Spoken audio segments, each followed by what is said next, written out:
Topping today's news, the central bank reveals the latest on the pace of the economic growth in the country. More on the mining bill 2023. A man shot on Peter Street just at night after another man was shot just 3 blocks away on Lily of the Valley corner. And Bishop Walter Hanschel installed as the first president of the Bahamas College of Bishops.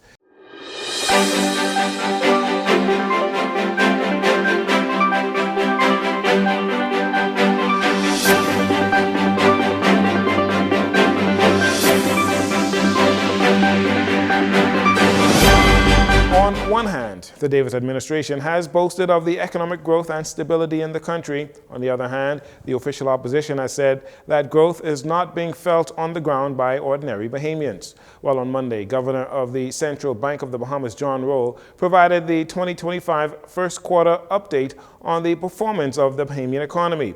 Here is the latest analysis on the economy from an unbiased source. Preliminary indications are that the Bahamian economy expanded at a slower pace in the first quarter of 2025 compared to the same quarter of 2024, moving closer to its expected medium-term potential, but tempered by capacity constraints in stopover tourism.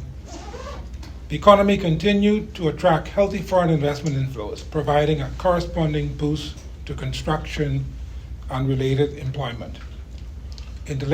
Mr. Roll also gave an outlook on the bank's prediction on what is expected from the banking sector in the coming months. At the end of 2025, the private sector is expected to make a net drawdown on the reserves due to an expected strengthening in credit growth to the sector. The central bank is supportive of this outcome as the reserves are still healthy overall and they're expected to remain more than adequate to back the value of the Bahamian currency against the US dollar. In addition, there's elevated liquidity still in domestic banks, which continues to be ample to accommodate stronger private sector lending. Overall, the Bahamas economy continues to grow despite a slight slowdown compared to the same period last year. However, it is encouraging that there are no negative forecasts predicted for the short to medium term. And as a result, there are no precautionary measures that are needed by the central bank, with foreign reserves approaching $2.8 billion. Despite members of Parliament like Free National Movement Member of Parliament for Long Island, Adrian Gibson, and the Member of Parliament for Fox Hill, Fred Mitchell, complaining about the lack of banking facilities in the Family Islands, commercial banks seem to not heed the concerns, including the Bank of the Bahamas that recently announced reducing banking services on Andros, resulting in Leon Lundy, the Member of Parliament for South and Central Andros, speaking out in frustration about Bank of the Bahamas' decision to reduce operating hours in Camps Bay at its Camps Bay branch to just 1 day per week. And the Mangrove Key location, they would try and keep those guys open for 4 days per week. Mr. Lundy is spearheading efforts to meet with Bank of the Bahamas officials to have them reverse their decision. Meanwhile, opposition leader Michael Pintard in a statement says banking is an essential service, not a luxury. He noted that the government is the majority shareholder in the Bank of the Bahamas and has both the authority and the responsibility to act decisively. The FNM has presented a plan to revamp the banking sector, which includes, among other things, empowering credit unions and local banks to fill the void left by larger commercial banks. According to Attorney General Senator Ryan Pinder, the Mining Bill 2023, which sets a comprehensive framework for a new mining industry and will give the government a greater deal of flexibility, he says, when negotiating deals, ensuring that the government and by extension the people of the Bahamas benefit from any mining operations that are approved. And historically, while these minerals have been prospected and exploited by investors who have been granted concessions to do so, these investors in the Bahamas currently are not subject to any legal, fiscal, or regulatory framework.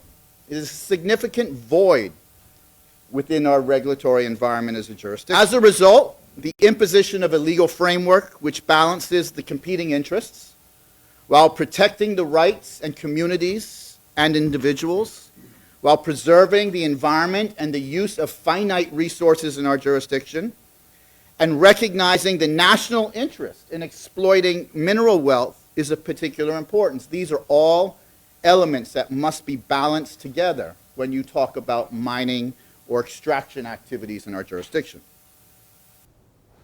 Senator Pinder provided several examples of how the flexibility in the law would allow for the government to negotiate better deals. Under our administration's economic plan, the proper exploitation of natural resources is proposed as an avenue to diversify our country's economy,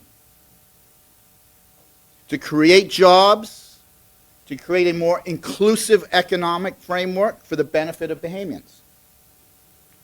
The government's economic plan also proposes the utilization of a modern sovereign wealth regime to receive revenue generated through natural resource development.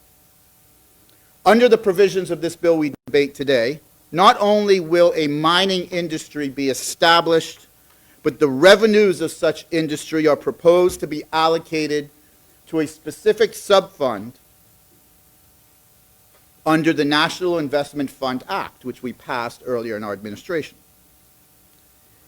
This also ensures the proper custody and the proper management of public revenues that are derived from the mining industry, and adds an element of transparency to the whole process.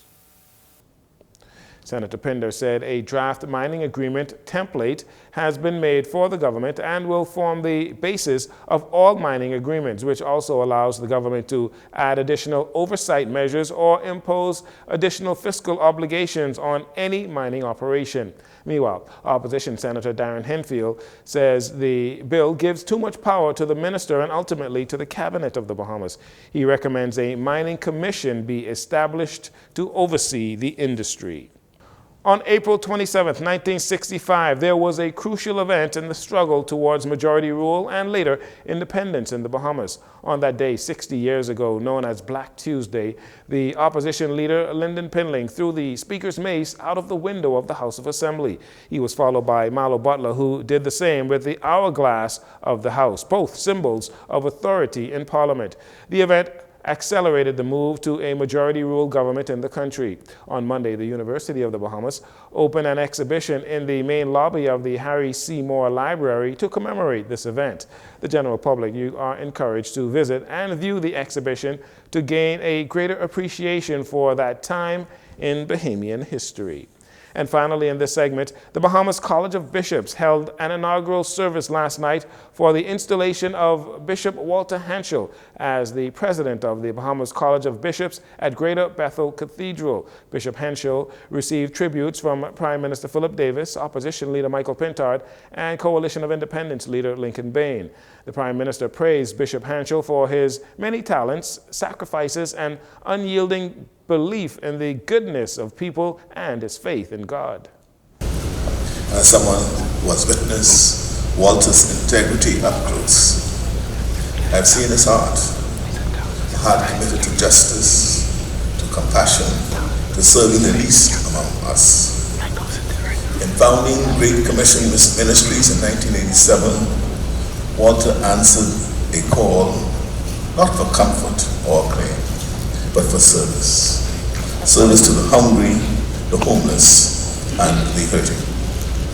Through decades of hardship and triumph, he has embodied the truth that society is judged not by how it treats the most privileged, but by how it uplifts the most vulnerable.